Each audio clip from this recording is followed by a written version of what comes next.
नमस्कार, आप देख रहे हैं इंडिया न्यूज हरियाणा और मैं हूं आपके साथ आयुष चतरान। चलिए अब शुरुआत करते हैं फटाफट खबरों की। 4476 पीजीटी की भर्ती पर हाईकोर्ट ने लगाई रोक। हाईकोर्ट ने हरियाणा सरकार और एचपीएससी को जारी किया नोटिस। बार बार नियम बदलने के चलते नहीं हो पा रही है भर्ती। परीक्षा का पैटर्न बदलने के खिलाफ दायर की गई थी याचिका। 2019 में पीजीटी भर्ती का निकाला गया था विज्ञापन। हरियाणा और पंजाब से वाटर सेस नहीं ले सकेगा हिमाचल। केंद्र सरकार ने इसे बताया जल समझौते का उल्लंघन। सीएम के प्रधान सचिव वी उमाशंकर ने दी जानकारी। केंद्र सरकार ने कहा हिमाचल को सेस लगाने का अधिकार नहीं। हिमाचल जल समझौते का उल्लंघन नहीं कर सकता। वाटर सेस के खिलाफ हरियाणा ने पास किया था प्रस्ताव। गुरुग्राम में अनिल विज की अधिकारियों के साथ बैठक। कानून व्यवस्था को लेकर अधिकारियों के साथ की बैठक में कानून व्यवस्था को मजबूत करने के निर्देश। बैठक में पुलिस कमिश्नर कलाराम चंद्रन रहे मौजूद। जिला पुलिस के तमाम अधिकारी भी बैठक में हुए शामिल।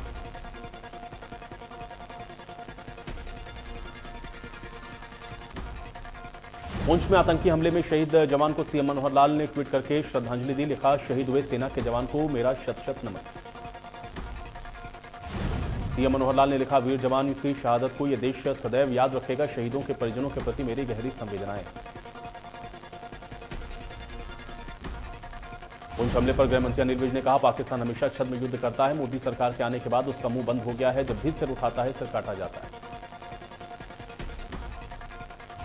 डॉक्टर्स की भर्ती पर स्वास्थ्य मंत्री ने कहा कि पहले 900 डॉक्टर की भर्ती की गई। फिलहाल 160 डॉक्टर की भर्ती की गई है। वेटिंग लिस्ट है, उसे जल्द भरा जाएगा। कुछ चीजों को दुरुस्त करना है। गुरुग्राम में इंडिया न्यूज हरियाणा की खबर का बड़ा असर देखने को मिला है। नागरिक अस्पताल की बिजली गुल होने को लेकर के गृह मंत्री विज ने एक्शन लेते हुए बायोमेडिकल इंजीनियर को सस्पेंड कर दिया। अनिल विज ने लापरवाही बरतने पर पीएमओ को छुट्टी पर भेजने के निर्देश दिए। आपको बता दें कि नागरिक अस्पताल में करीब 20 घंटे तक बिजली गुल रही थी। रॉबर्ट वाड्रा लैंड डील के मामले में सीएम मनोहर लाल के ओएसडी जवाहर यादव ने कहा कि रॉबर्ट वाड्रा को कोई क्लीन चिट नहीं मिली है। उन्होंने कहा कि जांच एजेंसियां अपना काम कर रही हैं, लेकिन कांग्रेस इसको लेकर भ्रम फैला रही है। कैथल की अतिरिक्त मंडी का कृषि मंत्री जेपी दलाल ने किया दौरा। इस दौरान उन्होंने किसानों से की बातचीत, उनका हालचाल भी जाना। कृषि मंत्री ने गेहूं उठान को लेकर अधिकारियों को सख्त निर्देश दिए। उन्होंने कहा कि किसानों को किसी प्रकार की परेशानी नहीं होनी चाहिए। जेपी दलाल ने कहा किसानों को बर्बाद फसल का मुआवजा जल्द मिलेगा। इसके साथ ही उन्होंने मंडी में शेड लगवाने के आदेश दिए।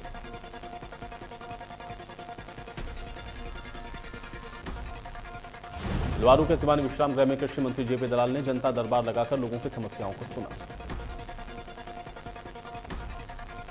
पार्टी को मजबूत करने के लिए इनेलो सुप्रीमो ओपी चौटाला ने झोंकी ताकत। अंबाला में कार्यकर्ताओं के साथ की बैठक। कहा, हमारा किसी से द्वेष नहीं, राष्ट्र हित में बात करने वालों का स्वागत।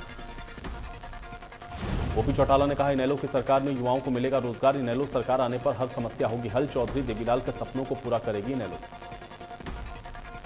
ओपी चौटाला ने कहा, जो राष्ट्र हित की बात करेगा हम उसके साथ हैं। बीजेपी के साथ हमारा गठबंधन रहा है। हमारा किसी से कोई द्वेष नहीं है। ओपी चौटाला ने किसानों के बहाने सरकार को घेरा। कहा, सरकार किसानों को नहीं दे रही मुआवजा। इनेलो की सरकार आने पर सभी किसानों को देंगे मुआवजा। पंचायत एवं विकास मंत्री देवेंद्र बबली ने अपने कार्यालय में आमजन की समस्याओं को सुना। उन्होंने क्षेत्र के विकास को लेकर के अधिकारियों की बैठक भी की। देवेंद्र बबली ने कहा कि प्रदेश की गठबंधन सरकार ने कॉमन मिनिमम प्रोग्राम के तहत अधिकांश वादों को पूरा कर दिया है। बबली ने कहा कि उन्हें लगता है कि अगला चुनाव भी गठबंधन में लड़ा जाएगा। देवेंद्र बबली ने कहा कि वो टोहाना आने के बाद हर सप्ताह आमजन की समस्याओं को सुनते हैं। अधिकारियों से बैठक के बाद उनका हल भी निकाला गया। कैथल में संत श्री धन्ना भगत के राज्य स्तरीय जयंती समारोह का आयोजन हुआ। 3 दिवसीय समारोह में महिला एवं बाल विकास मंत्री कमलेश ढांडा ने हवन किया। कार्यक्रम आयोजन समिति के संयोजक सुभाष बराला ने भी हवन किया। इस दौरान भारी संख्या में लोग मौजूद रहे। राज्य मंत्री कमलेश ढांडा ने कहा, 3 दिवसीय राज्य स्तरीय समारोह में आखिरी दिन भव्य आयोजन किया जाएगा। यमुनानगर मंडी प्रशासन की बड़ी लापरवाही देखने को मिली है। देर रात हुई बारिश ने मंडी में खुले आसमान के नीचे रखा हजारों क्विंटल गेहूं भीगा है। इसके चलते किसानों के चेहरे पर मायूसी छा गई। ऐसे में सवाल उठता है, जब मौसम विभाग ने भारी बारिश की चेतावनी जारी की थी तो मंडी प्रशासन की ओर से इसके कोई इंतजाम क्यों नहीं किए गए। मंडी में देरी से उठान भी हो रहा है। बल्लभगढ़ की मंडी में गेहूं की आवक में बढ़ोतरी हुई है। अगर उठान होता रहा तो एजेंसियों के द्वारा उठान करके समय से गोदाम में भी पहुंचेगा। इसके बाद किसानों को उनकी गेहूं के पेमेंट भी 72 घंटे के अंदर मिल सकेगी। लेकिन किसानों के पास 72 घंटे के अंदर पैसे न आने के बाद किसान बेहद परेशान है। जिले में खरीदी गई गेहूं के भुगतान में देरी होने का मुख्य कारण टेंडर की प्रक्रिया में देरी होना है। रोहतक की मदीना मंडी में उठान नहीं होने के चलते किसान की मेहनत की नीलामी शमशान घाट में हो रही है। मंडी अनाज से पटी हुई है। नेशनल हाईवे पर कई 100 मीटर तक गेहूं की ढेरियां फैली हुई। ऐसे में अब जो किसान अनाज लेकर पहुंच रहा है उसको रखने तक की जगह नहीं मिल रही। ऐसे में किसानों को अपना अनाज शमशान में उतारना पड़ता है। हिसार में किसानों का साफ तौर पर कहना है कि गेहूं का उठान नहीं होने की वजह से मंडियों में गेहूं के बड़े बड़े ढेर लग चुके हैं। जब तक गेहूं का उठान नहीं होता है तब तक किसानों को पेमेंट नहीं मिलेगी। करनाल के अनाज मंडियों में 6,53,000 मीट्रिक टन गेहूं की खरीद हो चुकी है, लेकिन गेहूं का उठान आंकड़ा अभी केवल 50% तक ही पहुंच पाया। एफसीआई के निर्देशानुसार गेहूं का स्टोरेज सिर्फ कवर्ड गोदामों में होगा। इस वजह से लिफ्टिंग में दिक्कत हुई है। ओपन गोदामों में तेजी से स्टोरेज होती थी। पलवल बस अड्डे के बाहर निजी वाहनों में सवारियां भरने वाले वाहन चालकों से अवैध रूप से वसूली करने का मामला सामने आया है। ऐसे आरोप पलवल रोडवेज के जीएम की टीम पर लगे। आरोप है कि किसी ने नहीं बल्कि रोडवेज के ही इंस्पेक्टर और निजी इको चालक ने लगाए हैं। आरोप में कहा गया है कि जीएम रोडवेज की गाड़ी में टीम में शामिल अधिकारी चालान के नाम पर गाड़ी चालकों से 5,000 रुपए की वसूली करते हैं। हरियाणा में संगठित अपराध और गैंगस्टर्स के खिलाफ चलाए जा रहे ऑपरेशन प्रहार के तहत रेवाड़ी में 15 से ज्यादा जगह पर पुलिस ने छापेमारी की। इसमें 5 अपराधियों को गिरफ्तार किया गया। पकड़े गए बदमाशों से एक देसी कट्टा, एक मैगजीन, जिंदा कारतूस के अतिरिक्त 2 बटन वाले चाकू प्रयोग की गई कार भी बरामद की गई। दूसरी ओर रेवाड़ी में एक नशा तस्कर से 98 ग्राम गांजा और 3 लाख रुपए की नकदी भी बरामद की गई है। इसमें करीब 12,500 के 500 और 1,000 रुपए के ऐसे नोट हैं जो बंद हो चुके हैं। नूह के पल्ला और सौ की अवैध कॉलोनी पर डीटीपी विभाग का पीला पंजा चला है, जहां पर भारी पुलिस बल की तैनाती में विभाग की ओर से अवैध निर्माण को ध्वस्त किया गया। विभाग की इस कार्रवाई से प्रॉपर्टी डीलर्स में हड़कंप मचा हुआ है। जिला नगर योजनाकार अधिकारी ने बताया कि अवैध कॉलोनियों के निर्माण की शिकायत मिली, जिस पर विभाग ने कार्रवाई की। चरखी दादरी में खिलाड़ियों के अभ्यास को लेकर ट्रेनिंग सेंटर नहीं है। 2020 में जिला स्तरीय खेल स्टेडियम का शिलान्यास किया गया, लेकिन बजट नहीं मिलने के चलते स्टेडियम का काम रुका पड़ा है। स्टेडियम के लिए मार्च में दूसरी किस्त 3.5 करोड़ जारी की गई। इसको ठेकेदार ने अपने बकाया हिसाब में जोड़ दिया और अब तीसरी किस्त आने पर ही ठेकेदार आगे का काम शुरू करेगा। सोनीपत के खेबड़ा गांव में अवैध खनन करके सरकार को राजस्व का चूना लगाने के मामले में केस दर्ज किया गया है। पुलिस ने एसएस बायो गैस एनर्जी के खिलाफ केस दर्ज किया। अवैध खनन की शिकायत के बाद जांच में पाया गया है कि कंपनी ने 18.480 मीट्रिक टन रेत ज्यादा खनन किया है। कंपनी पर 29,66,880 का जुर्माना लगाया गया। भिवानी में 27 अप्रैल को सभी जिला मुख्यालय पर mid day meal workers strike करने वाली है। उनका मांग है कि वर्कर्स को श्रमिक का दर्जा दिया जाए, न्यूनतम वेतन 7,000 रुपये प्रति माह किया जाए। उन्होंने सेवानिवृत्ति की उम्र को 60 से बढ़ाकर 65 साल करने की मांग की। कहा, बजट में घोषणा के बाद भी पिछले 6 माह से उनको वेतन नहीं मिला। मांगे नहीं मानी गई तो 1 मई से आंदोलन को और तेज करेंगे। रोहतक रेंज पुलिस महानिरीक्षक राकेश आर्या ने अपराध और अपराधियों के खिलाफ सख्त कार्रवाई की। उन्होंने कहा है कि गैंगस्टर और क्रिमिनल्स के साथ कोई रियायत नहीं होगी। उन्होंने कहा कि किसी भी अपराधी के साथ सहयोग और मिलीभगत कतई बर्दाश्त नहीं करेंगे। उन्होंने पुलिस अधिकारियों के साथ बैठक करके अपराध को रोकने को लेकर के विचार विमर्श भी किया। बल्लभगढ़ फ्लाईओवर पर होंडा अमेज कार में अचानक आग लग गई। शॉर्ट सर्किट से इस कार में आग लगी है। आग की वजह से कार जलकर नष्ट हो गई। दमकल की टीम ने मौके पर पहुंचकर आग पर काबू पाया। सोनीपत के इंडस्ट्रियल एरिया में गैस गाड़ी का ड्राइवर संदिग्ध परिस्थितियों में मौत का मामला सामने आया। सिग्नस हॉस्पिटल के नजदीक ड्राइवर का शव बरामद किया गया।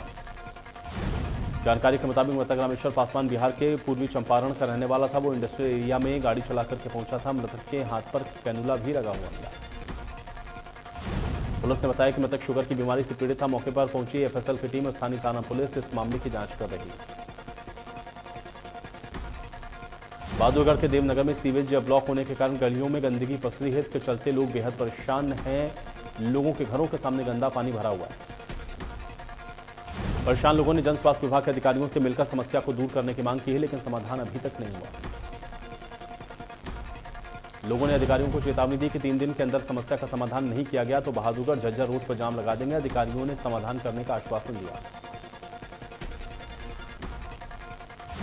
पुलिस और नगरपालिका ने संयुक्त रूप से बराड़ा के बाजारों में अतिक्रमण के खिलाफ अभियान चलाया। बाजारों में सड़क के दोनों ओर से अवैध कब्जाधारियों को हटाया गया।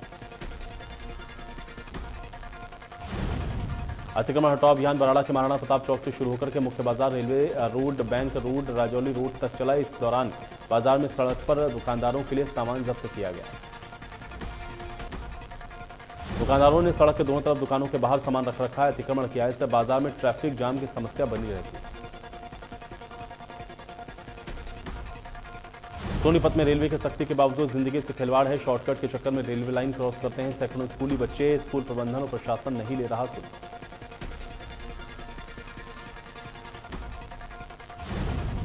गुड़गांव में स्विगी के डिलीवरी बॉय की चोरी सीसीटीवी कैमरे में कैद हो गई। रात में तंदूरी मोमो की डिलीवरी करने आया डिलीवरी बॉय घर के बाहर रखे शू रैक से मनपसंद जूते उठा ले गया। डिलीवरी बॉय ने सारे जूते चप्पल देखे और उसके बाद उनमें से एक जोड़ी जूते को उठा लिया। मालिक ने बताया जूते की कीमत करीबन 10,000 रुपए है। पीड़ित ने कस्टमर हेल्पलाइन में शिकायत की लेकिन कोई कार्रवाई नहीं हुई, जिसके बाद पीड़ित ने थाने में चोरी का मामला दर्ज करवाया। रोहतक के मदीना गांव में भीषण आग लग का कहर देखने को मिला है। आग की लपटों से एक घर का सामान जलकर के राख हो गया है। घर में 4 बहनें रहती थी जो कि हादसे के वक्त किसी शादी समारोह में गईं। गनीमत यह रही कि इस दौरान कोई हताहत नहीं हुआ। पड़ोसियों ने आग पर किसी तरह से काबू पाया है। हादसे में चारों बहनों के किताब, डॉक्यूमेंट्स इत्यादि सब जल गए हैं। चारों बहनों के मां बाप की साल भर पहले ही मौत हो चुकी है। सरकार से आर्थिक मदद की मांग की गई।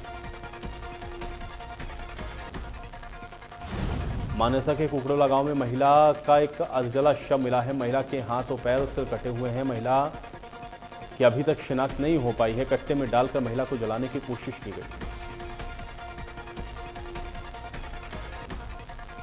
गुड़गांव पुलिस ने मूर्ति खंडित हत्याकांड में 3 आरोपियों को गिरफ्तार किया है। सेक्टर 37 में बनी वाला मंदिर में सफाई करने वाले से हुई थी मूर्ति खंडित। मंदिर के बाबा ने युवकों के साथ सफाई कर्मी को लाठी डंडे और कुल्हाड़ी से पीट कर की थी हत्या। मंदिर के बाबा अजीत उर्फ जोकरनाथ हत्या का मुख्य आरोपी था। 2 आरोपियों के खिलाफ पहले भी मामले दर्ज हैं। गुस्साए बाबा जोकरनाथ ने अपने साथियों के साथ मिलकर के वारदात को अंजाम दिया।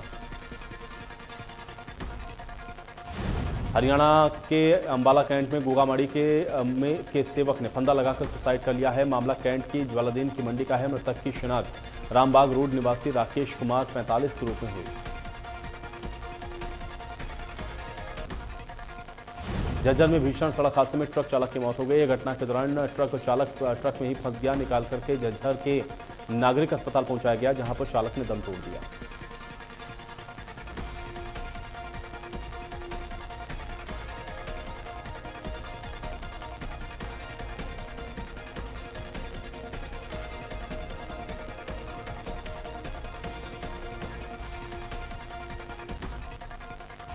एंटी करप्शन ब्यूरो करनाल की टीम ने पंचकुला के सेक्टर 4 से 3 लाख रुपए की रिश्वत लेने के मामले में एक महिला को गिरफ्तार किया।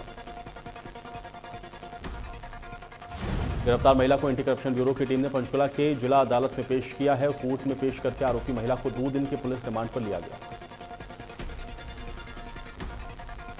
रोहतक की जेल में परेशान नहीं करने के एवज में 1 लाख की रिश्वत मांगने वाले सहायक जेल सुपरिटेंडेंट को विजिलेंस ने गिरफ्तार किया।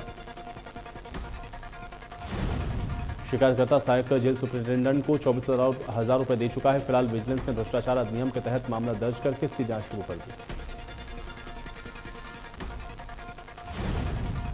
नूह में एसीबी की टीम ने जनस्वास्थ्य अभियांत्रिकी विभाग पुन्हाना में कार्यरत रिश्वतखोर जेई गुमरेज सिंह को 180,000 रुपए की रिश्वत लेते रंगे हाथों गिरफ्तार किया।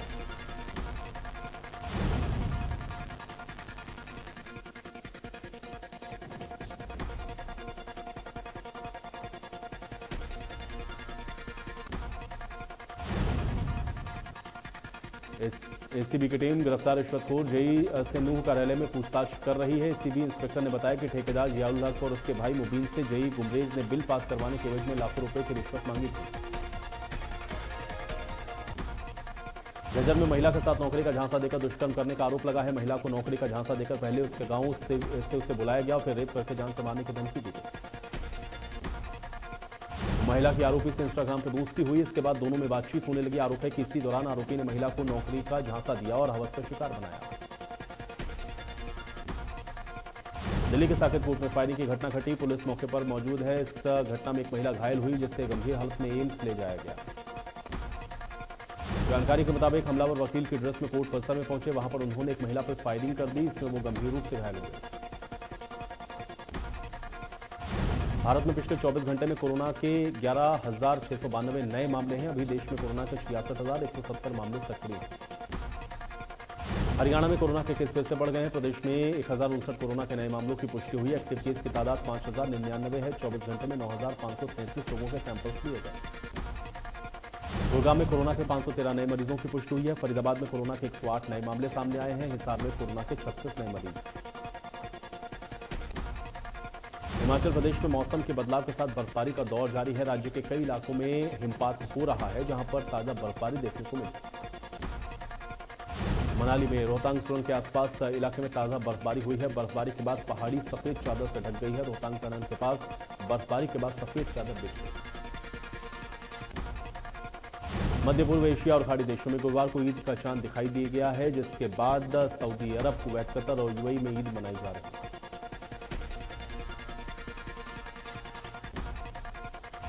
चुनाव लड़ेंगे बाइडेन 25 अप्रैल को ऑफिशियल अनाउंसमेंट कर सकते हैं। इसी दिन 2020 का इलेक्शन लड़ने की घोषणा की।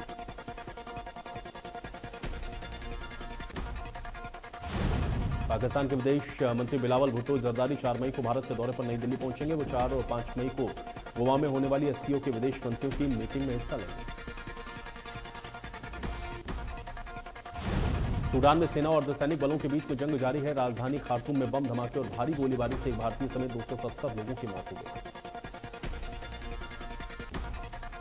सूडानी सेना रैपिड फोर्स के बीच झड़प में पाकिस्तान दूतावास की इमारत पर गोलियां चलाई गई हैं। इससे दूतावास की इमारत को काफी नुकसान पहुंचा है।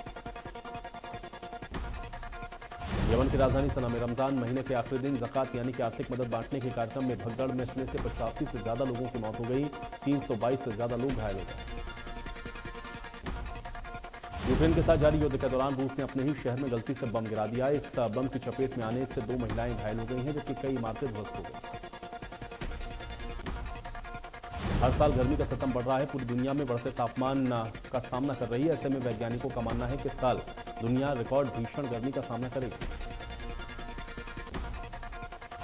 सलमान खान की फिल्म किसी का भाई किसी की जान आज रिलीज हो गई है। अनुमान लगाया जा रहा है कि पहले दिन सलमान की फिल्म बॉक्स ऑफिस पर आखिर कितना कमा सकती है। बॉलीवुड एक्टर आयुष्मान खुराना की फिल्म ड्रीम गर्ल 2 का टीजर रिलीज हो गया है। इस फिल्म में आयुष्मान एक बार फिर से अपनी कॉमिक टाइमिंग से फैंस को एंटरटेन करते हुए नजर आ रहे हैं। एक्टर मिथुन चक्रवर्ती मुंबई के एनएससीआई डोम में डिस्को डांसर गाने पर जबरदस्त डांस करते हुए नजर आए। इस पर यूजर्स बोले आपने 80 के दशक की याद दिला दी। सिंगर बादशाह के सनक एल्बम से महाकाल के पुजारी नाराज हैं, क्योंकि गाने में भगवान शिव जी के साथ अश्लील शब्दों को जोड़ा गया है। इस पर पुजारी बोले एफआईआर कराएंगे। बॉलीवुड एक्टर सारा अली खान को हाल में ही मुंबई एयरपोर्ट पर स्पॉट किया गया। कुछ तस्वीरें उसकी सोशल मीडिया पर वायरल हुई। सारा एयरपोर्ट पर दौड़ लगाती हुई नजर आई। शाहरुख खान और गौरी खान की बेटी सुहाना खान को हाल में ही मुंबई एयरपोर्ट पर स्पॉट किया गया। इसकी कुछ तस्वीरें सोशल मीडिया पर वायरल हुई। इंडियन क्रिकेटर यजवेंद्र चहल की वाइफ और कोरियोग्राफर धनश्री वर्मा एक बेहतरीन डांसर के साथ साथ बेहद ग्लैमरस भी। उन्होंने अपना एक वीडियो इंस्टाग्राम पर शेयर किया। इसमें वो काफी खूबसूरत नजर आ रहे हैं।